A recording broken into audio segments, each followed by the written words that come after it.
Welcome to the Blogger Genius Podcast, brought to you by MiloTree. Here's your host, Jillian Leslie. Hi friends, this is Jillian Leslie. I am founder of MiloTree and Catch My Party, host of this podcast, and typically I talk about business, growing online businesses and blogs.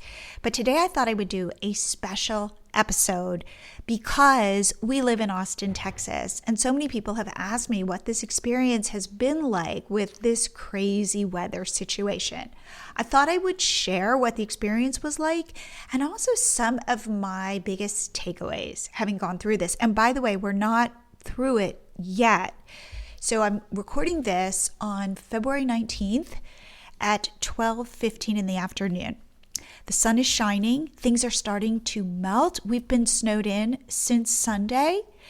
And we have power, but we don't have running water. We have our pipes froze, and we know we have at least one leak. We're hoping our plumber can come today, but we shall see. However, my spirits are a lot brighter, I think, because I am hearing icicles falling and just seeing puddles of water for the first time. So this whole thing started for us on Sunday night when our power went out and temperatures plummeted and it began to snow.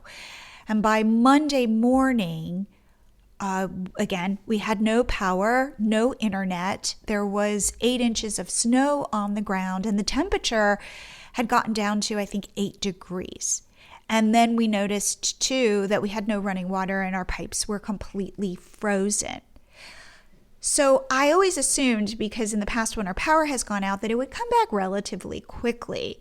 But that wasn't the case. So all day Monday, again, no internet, no power, and temperatures are plummeting, snow on the ground, and we can't take our cars out because the streets are treacherous and we live on a very big hill.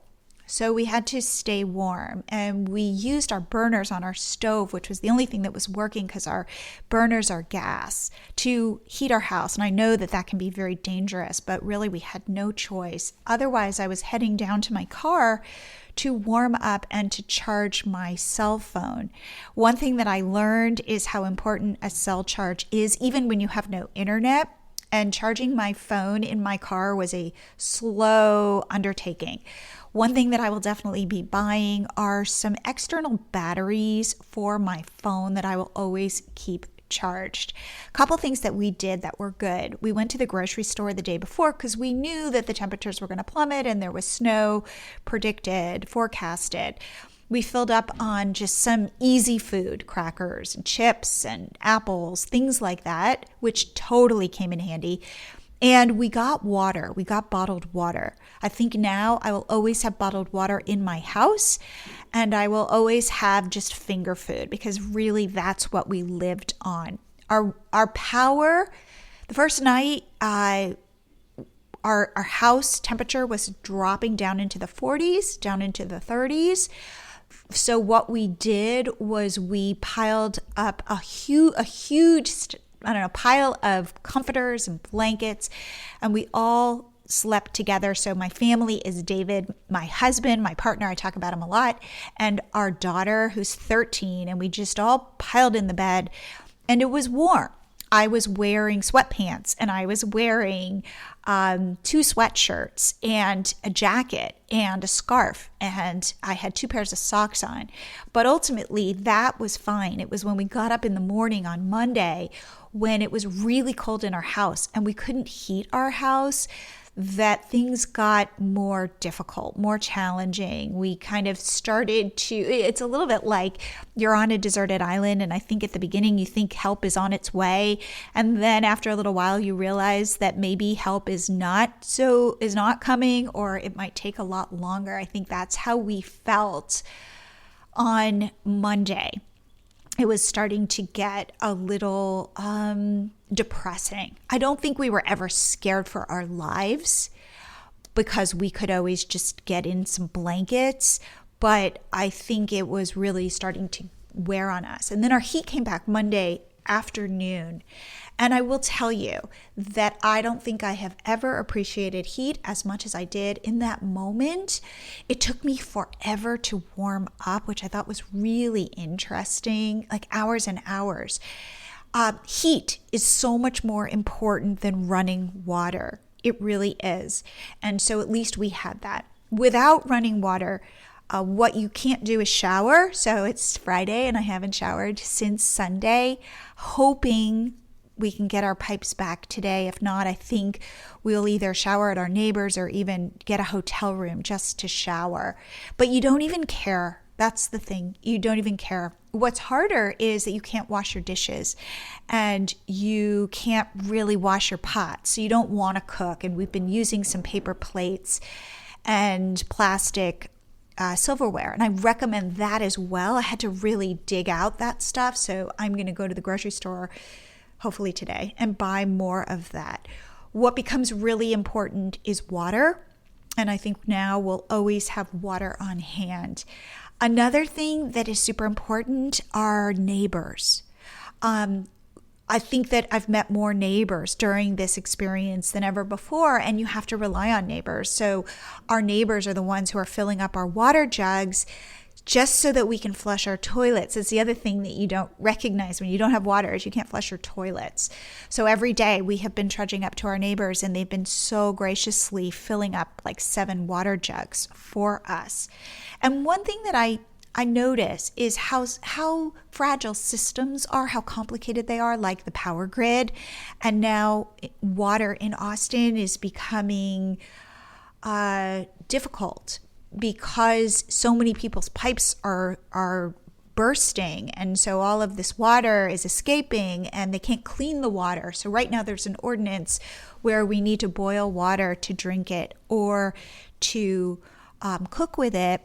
And there's some rumors that they might have to turn off the water in Austin. So you know, who would have thought that water would become such a scarce good?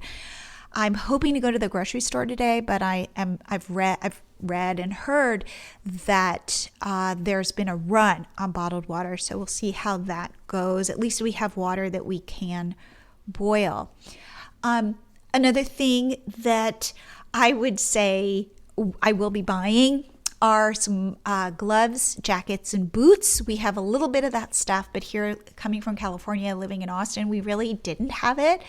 And I didn't think we would need it. And I think just having it on hand is a smart thing. One other thing that was really helpful was reframing our situation. I think when we were starting to get really down, when things were getting really cold and we had no internet and no water, I think that my husband decided that we were like pioneers. And we thought that was funny that here we are pioneers, you know, in our SUV trying to warm up.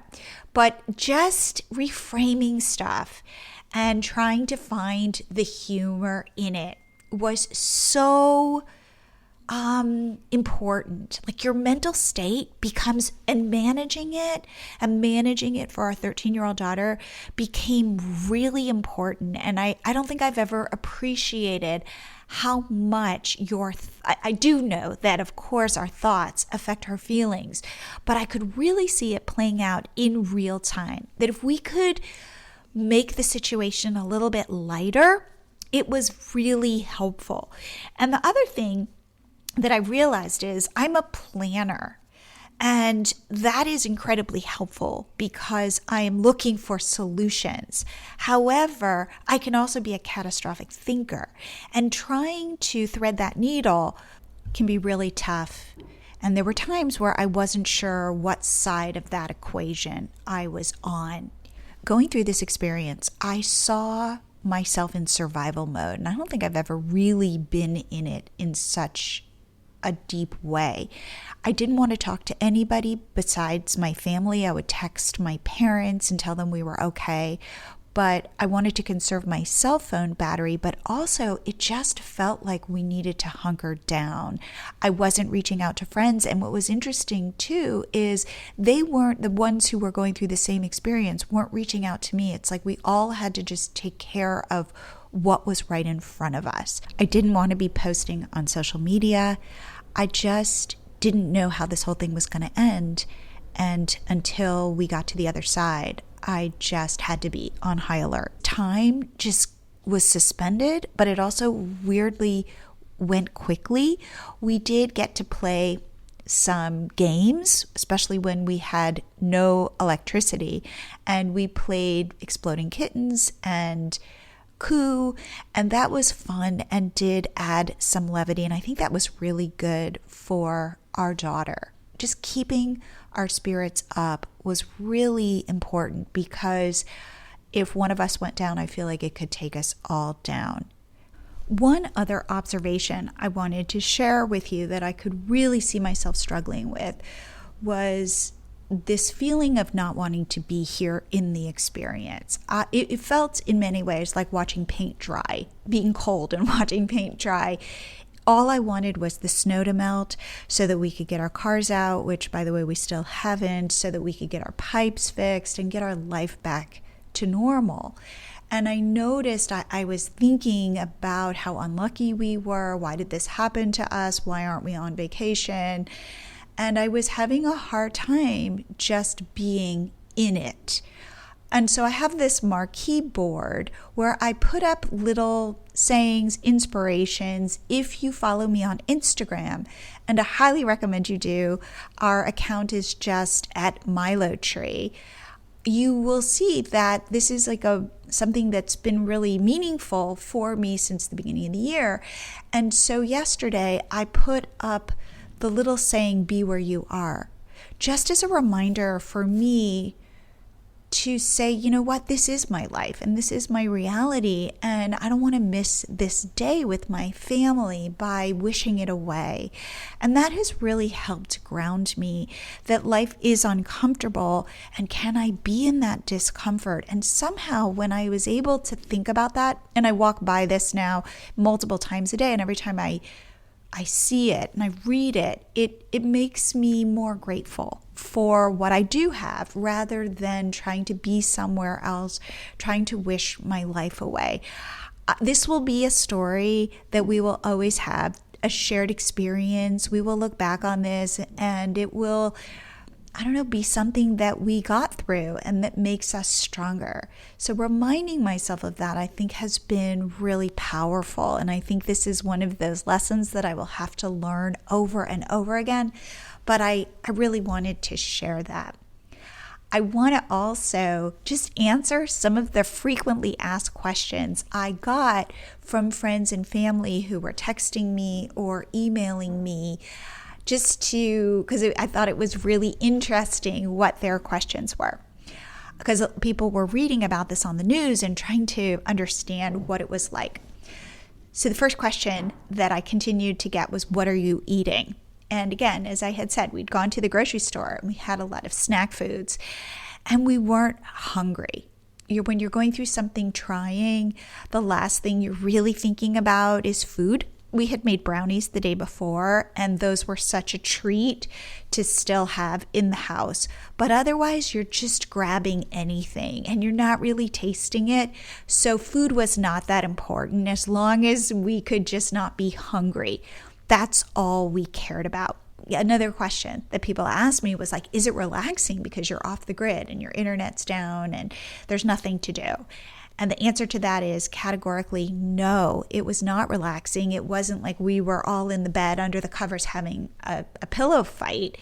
It was really stressful because you're constantly looking at what problems you have right in front of you and trying to solve them, especially when it came to heat, to internet, and of course to water. I think water has been the one where we've really had to figure out what to do. A final question that I got is, do I feel gross because we haven't been able to shower? When the stress was high, the last thing I could even think about was taking a shower.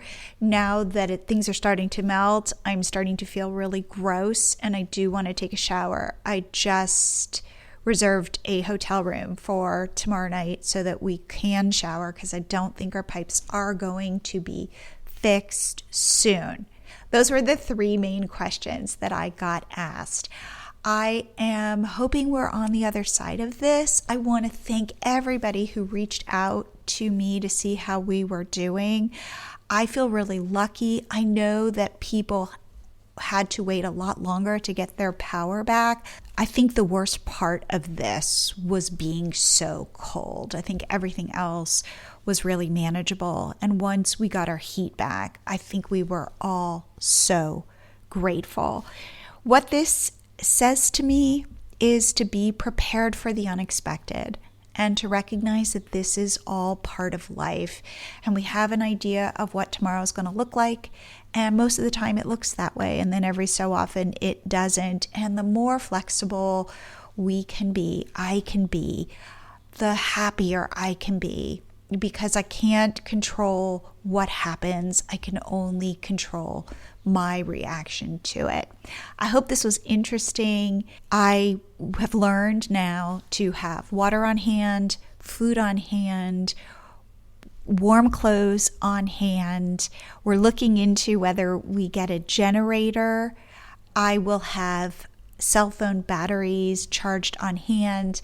I won't let my car gas get low, and I will recognize that we can get through a lot and that we are a lot stronger than we think we are. At least I've learned that about myself and my family. And at the end of the day, I think we've done really well. Please reach out to me at Jillian@MiloTree.com if you have a question or a comment. I love hearing from you.